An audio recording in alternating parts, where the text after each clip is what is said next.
e meninas, tudo bem com vocês? Eu espero que sim. Estamos juntos aqui em mais uma aula de português, certo? E agora dando início ao uso do nosso livro didático. Vamos trabalhar agora o nosso primeiro texto, nossas primeiras questões de interpretação do texto, certo? Então eu peço que vocês peguem o livro de vocês e coloquem na página 18, ó. Isso aqui que vocês estão vendo é o nosso livro didático mesmo, só que eu estou usando ele de forma virtual, certo? Para conseguir aqui gravar a aula e vocês acompanharem, porque é a mesma coisa aqui que eu fiz em sala de aula, né? Só que em sala de aula eu fiz com livro mesmo, um livro físico, né? Aqui nós estamos com conteúdo digital, certo? Então, vocês que estão em casa, estão assistindo, peguem o livro de português de vocês, coloquem na página 18, né? Me escutem, mas acompanhem a leitura de vocês no livro, certo? Ó, então, antes de começar, vamos ver aqui o contexto. Então, sempre antes de ler um texto, a gente lê essas barrazinhas aqui de informações, que elas sempre apresentam boas informações pra gente, certo? Vamos lá ler o contexto. Segundo a historiadora Maria Regina Cândido, a palavra mitologia vem do grego e pode ser compreendida como conjunto de narrativas de um passado longínquo. Originalmente, essas histórias elas eram transmitidas de geração para geração pelos anciãos e assim mantinham-se vivos os costumes, as lendas e as tradições, né? Você vai ler a seguir o mito grego de Orfeu e Eurídice, né, que conta a história de amor entre um grande cantor, poeta e músico e a bela encantadora ninfa, certo? Então, antes de ler, discuta com os colegas. O que é mito? O que é que vocês viram como mito mesmo? Que a gente viu na aula passada de redação. Mito é justamente são aquelas histórias que a gente utiliza para explicar fenômenos naturais, certo? Através de histórias meio que irreais, imaginárias, para poder explicar certas questões da natureza, fenômenos naturais e tudo mais, né? Que são passadas de geração em geração e que até hoje a gente conhece, né? Segundo, leia o título do texto e responda o que você acha que pode ter acontecido com os personagens dessa história. Então, a gente tá vendo aqui, né, que é sobre um casal, uma história de amor entre Orfeu e Eurídice, né? Perdão. Então, o que é que você acha que pode ter acontecido com os personagens dessa história? Respondam aí vocês, certo? Vamos lá dar início à nossa leitura. Vou ler aqui junto com vocês. Acompanhem com o livro. O grande músico. Naqueles dias longínquos, em que as musas e as graças tornavam mais agradável a vida dos homens, vivia um grande cantor, poeta e músico, cujo nome era Orfeu. Com a lira nas mãos, Orfeu ia de aldeia em aldeia, de cidade em cidade, cantando em palácios e choupanas. Nas canções, louvava o amor, o pai da vida, narrava os gloriosos atos dos heróis e exaltava os que morreram por causas nobres. Embora sua música enchesse de sentimentos indescritíveis o coração de quem a ouvia, ninguém se comovia ou se comprazia mais com ela do que o próprio Orfeu. O amor de Orfeu e Eurídice. Todo o prazer que Orfeu já sentira transformou-se numa felicidade ainda mais maravilhosa quando ele desposou Eurídice. Como todos os apaixonados, Orfeu e Eurídice gostavam de andar a sós pelos campos, desfrutando despreocupadamente um da companhia do outro. Costumavam sentar-se numa encosta e, enquanto contemplavam o cenário encantador que se descortinava diante dos olhos, Orfeu tocava sua lira e Eurídice cantava suavemente o grande e infinito amor que lhes trouxera tanta felicidade. Um dia, o jovem casal foi passear pelo Vale do Tempe. A beleza dos arredores era mágica. De um lado, assomavam os altos picos do Olimpo. Do outro, o Monte Ossa.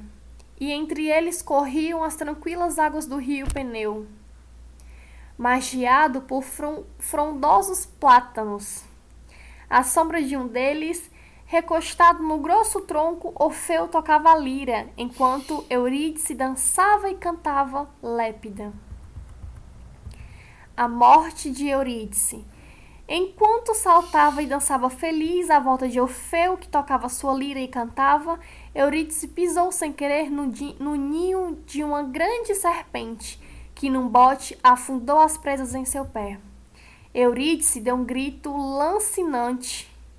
Orfeu interrompeu a canção e correu para junto da amada, com o coração enregelado de medo. A cena era tão terrível que ele se enganou a crer em seus olhos. A lapidez da morte estampava-se rapidamente no rosto de Eurídice. Ela estendeu os braços para amparar-se no amado, mas o veneno já lhe corria nas veias. Antes que Orfeu pudesse tomá-la nos braços, sua querida Eurídice caiu no chão, morta. No único instante, um sonho foi destruído. Eurídice desceu para o mundo subterrâneo, o terrível reino de Hades, e Orfeu ficou sozinho, incapaz de suportar o terrível sofrimento. Orfeu desce ao Hades. 9 dias e 9 noites transcorreram e nada amenizava a terrível dor de Orfeu. No 10º dia, surgiu-lhe um pensamento que nenhum mortal ousara ter. Desceria ao tenebroso reino das sombras para trazer de volta a amada. Armado apenas com sua lira, Orfeu iniciou uma jornada tão amedrontadora que a maioria dos homens sequer imaginaria realizar. Qualquer outro mortal teria recuado ao ver a apavorante entrada do Hades, mas Orfeu não avançou resoluto e deixou a brilhante luz do dia para entrar na mais profunda escuridão. Não tinha dado muitos passos quando alguém lhe segurou a mão com firmeza e uma luz divina surgiu em redor. Voltando a cabeça, vi um belo homem portando um bastão com 2 serpentes enroladas. Usava um chapéu com asas e tinha também asas nos calcanhares. Orfeu reconheceu Hermes, o deus que, por ordem de Zeus, frequentemente conduzia os mortos ao mundo subterrâneo. Leve-me até Plutão, o rei de Hades. Em sua voz havia tanta firmeza que Hermes ficou em silêncio por um momento, depois o guiou adiante, segurando pela mão. O caminho passava por uma longa caverna e descia sempre.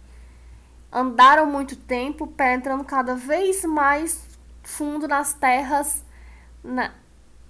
mais fundos nas entranhas da terra. Por fim, o absoluto silêncio que reinava no ambiente foi interrompido pelo som suave e ritmado de água escorrendo entre pedras. Orfeu espreitou a escuridão à sua frente e viu que se aproximavam da margem um rio subterrâneo. Era Estige, o rio sagrado de Hades. Um barqueiro cruzava a água em sua direção. Era Caronte, que vinha pegar a sombra de Orfeu, segundo pensava, e transportá-la para o reino Plutão, na margem oposta. Quando viu um homem vivo, ficou tão surpreso que gritou. Extasiado com os sons da lira de Orfeu, o barqueiro dirigiu a balsa para perto do grande portão de Hades que a assomava à frente, como sempre guardada por Cérebro. Hermes e Orfeu passaram pelo portão. Quando Cérbero viu o deus entrando com um homem vivo, não pôde acreditar. Um rosnado surdo saiu de suas 3 gargantas e a cabeça de dragão na ponta da sua cauda deu um silvo apavorante. Mas não passou disso, pois a tarefa de Cérbero era impedir que os mortos saírem e não fechar o portão para que quisesse entrar. Em pouco tempo, Hermes e Orfeu estavam na presença de Plutão, o deus do mundo subterrâneo. Ele estava sentado no trono alto e imponente, tendo ao lado a encantadora Perséfone. À sua esquerda, em outros tronos elevados, sentavam-se os 3 sábios juízes do Hades, Minos, Radamento e Éaco, cuja tarefa era sentenciar os mortos pelos crimes praticados em sua vida. Todos se levantaram surpresos ao ver que Hermes trazia um homem vivo para o mundo subterrâneo. Plutão franziu o rosto de raiva e já estava prestes a interpelar Hermes furiosamente, quando a soberba melodia da lira de Orfeu encheu o ar e a voz do grande cantor iniciou uma canção de beleza inefável. Plutão ficou calado, estático. O deus cujos ouvidos não ouviam mais que gemidos dos mortos agora estava fascinado pela voz e melodia de Orfeu, o maior músico que o mundo já conhecera.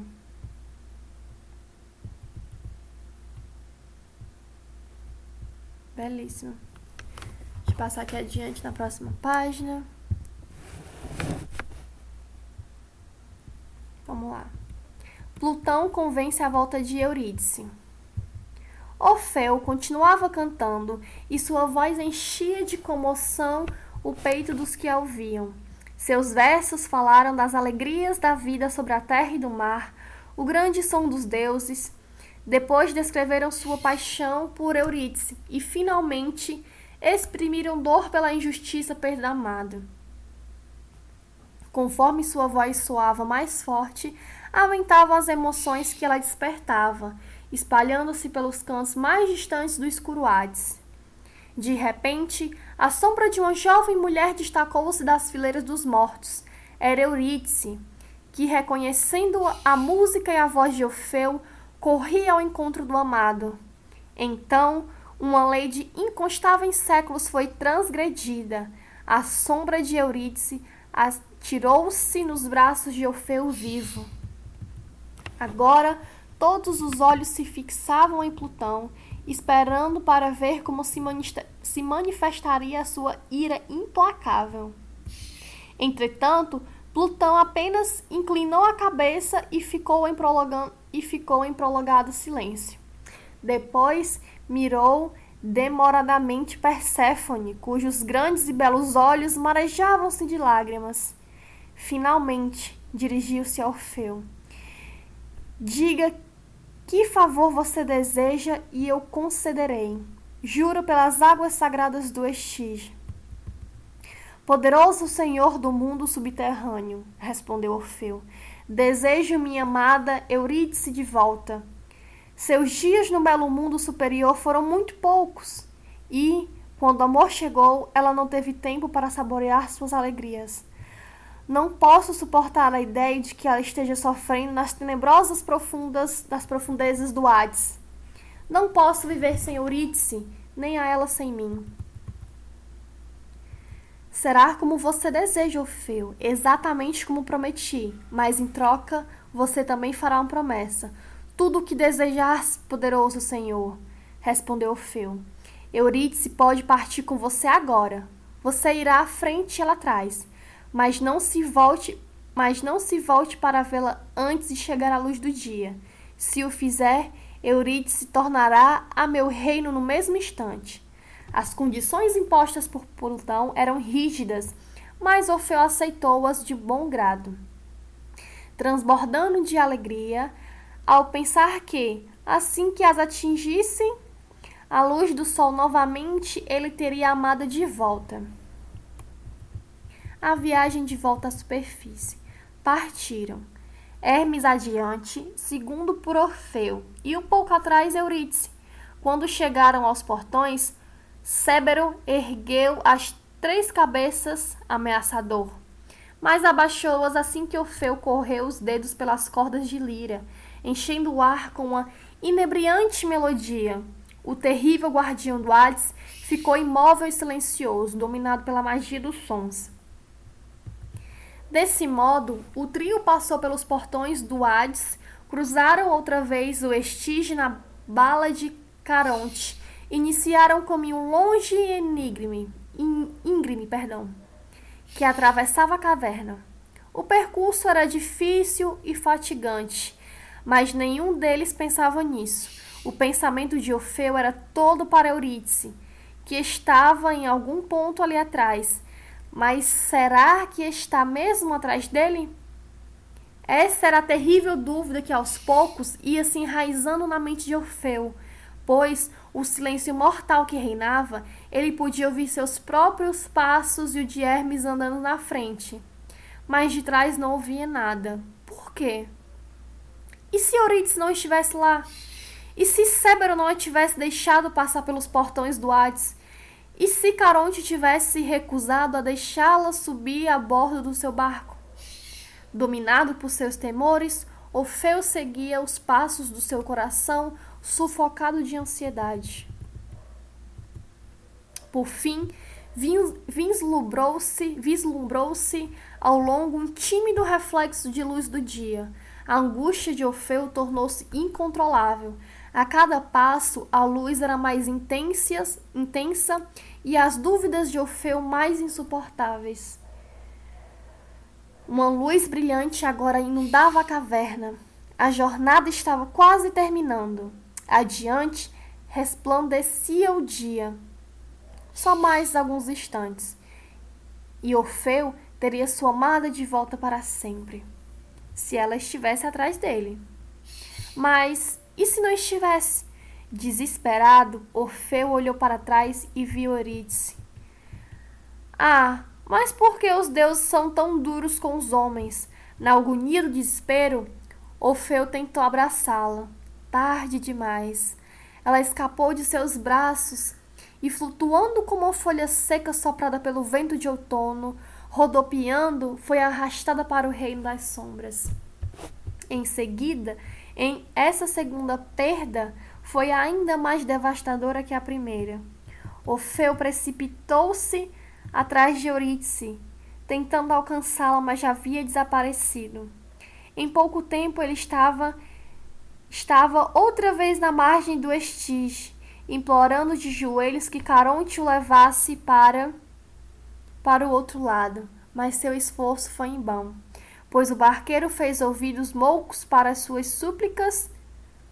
7 dias e 7 noites ele permaneceu na margem do Estige, argumentando inutilmente com Caronte. No 8º dia, retomou o escuro caminho e enfrentou de novo a árdua subida.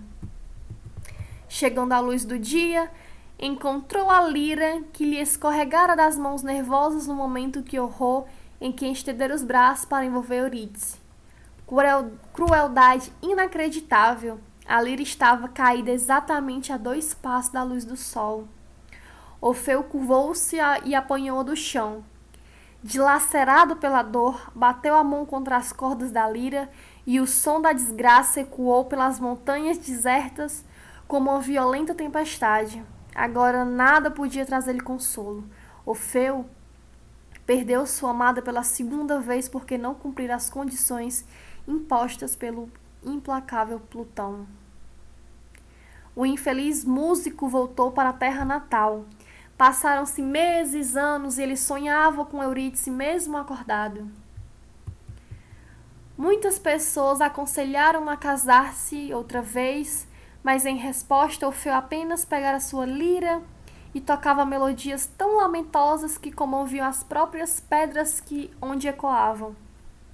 Finalmente, durante as festas em honra de Dionísio realizadas na Trácia, chegou a hora do grande infeliz cantor encontrar seu fim. É um dos mitos que eu acho mais bonito, uma das histórias de romance e mitos que eu acho mais bonito e mais intensas. Espero que tenham gostado.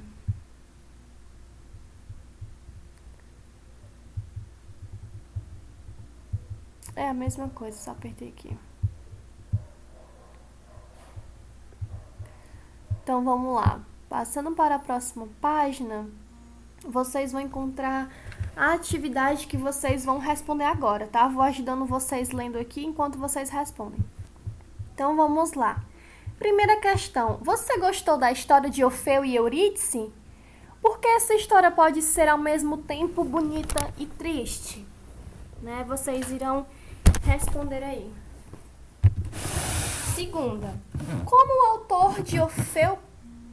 amor de Orfeu por Eurídice influenciou a maneira como ele se sentia quando tocava a lira, né? Porque lembre-se que ele tocava antes e ninguém se comovia, né? Com a canção dele, com a música dele. Mas depois que ele estava apaixonado, né? Ele começou a tocar músicas belíssimas que tocavam as pessoas.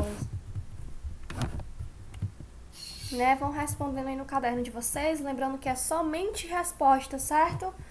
Não vou exigir que vocês façam pergunta e resposta, porém, se você quiser fazer pergunta e resposta, você pode, certo? Mas lembrando que não é necessário. Terceira: após a morte de Eurídice, Orfeu decidiu buscar sua amada no mundo subterrâneo.